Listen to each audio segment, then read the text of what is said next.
Welcome back to the off-road trailer. Okay, we're back at the office.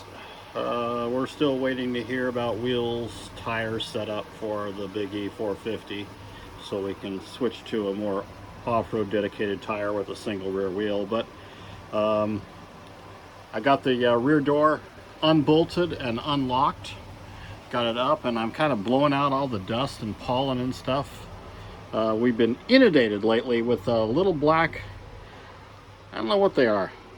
They kind of look like a flea, but they're too big to be a flea. I'm not sure where they are or where they're coming from, but I've seen 3 or 4 of them in the truck, and I'm getting bit by something at night. So I wanted to get everything cleaned out and blew out. So I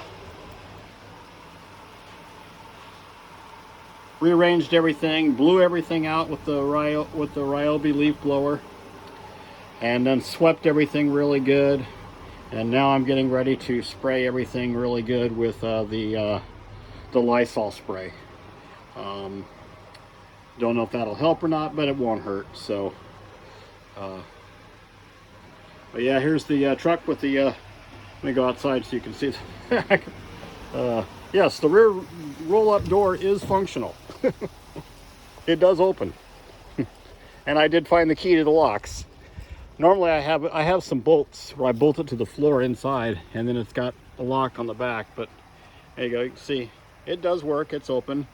And what I do is I have these black pipe insulations that I snap around the tracks here, and they're slit to go around the wheels for the roll-up door, and that seals the edges. And I've got the big blue pool noodles there that go up across the gap in the top, and that seals up any draft or airflow or light or whatever around the back door until such time that I can do something else. Ideally, I'd like to have a full sealed wall across the back here with a cargo door on the bottom and a large window that opens on the top for ventilation. But that's a problem for another day, as Casey Liddell would say.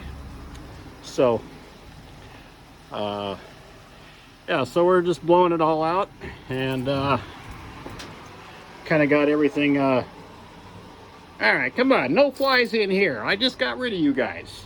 These flies are pesky as hell, I'm telling you. They sure like these bushes that are out here on the parking strip. They just hang out there in swarms all day. Anyway, yeah, so got it blown out, swept out. I even vacuumed with the vacuum along the edges of the walls and the corners of the truck. And now I'm going to get the Lysol here, which I got right up here. And we're going to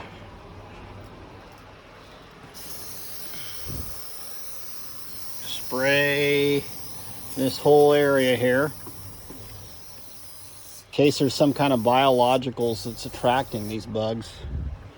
I don't know what it would be. Luckily, this is the lemony fresh Lysol.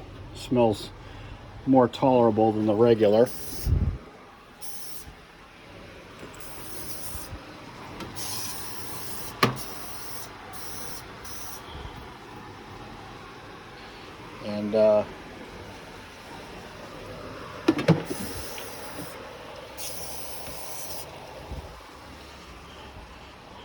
And you guys have heard me talk in the past about the cracks in the floor, so I wanted to show you here. See, these 2 boards right here have obviously, they're different color, and they're also a little different thickness. These have been replaced by the previous owner, I'm guessing, and so there's a little bit of a bump here because they're a little bit taller.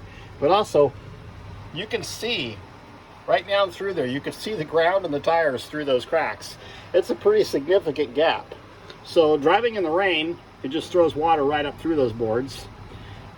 There's this one that goes all the way down. There's a gap along the wall, and in some places the gap between the board up there, up in front of the EcoFlow, is big enough. But you can see that there's a pretty substantial gap between the the original butcher board boards, and then also some of these are separating. The butcher board planks, the strips that make up the butcher board planks, are actually separating, And so not only do you have airflow through there, but you can get moisture. So I did talk to a fleet repair company that specializes in box trucks and straight vans, and they told me what to do. Short of replacing the whole floor with a steel floor, their suggestion is to put a moisture burying membrane down right over the top of this, and then put a composite insulated floor over the top of that. And they also said to spray glue it down, not to staple, nail, or screw. I mean, they are right. Once it's in the truck, it's not going anywhere, so that would make the most sense. But they said that I could buy this waterproof membrane material. It's non-organic. I was thinking tar paper myself, but tar paper, it shifts and moves, and it does break down eventually. So they've got some stuff in rolls. It comes in 10-foot wide rolls and 7-foot wide rolls, and the rolls are 20 feet long. It's about $40 for a roll, so to do this truck. So I think that's what I'll do. I'll put that down, and then I have to decide what kind of insulated non-organic material flooring I want to put over the top of that.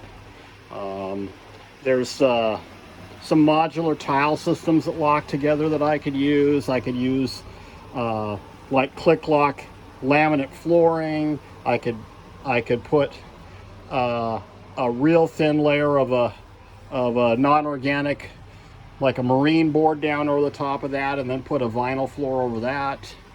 It all costs money, and that's the problem.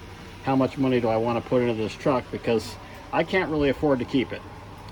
So anyway, that's the news for today. Hope you enjoyed the update, and I'm going to chase more flies out of the truck with the leaf blower.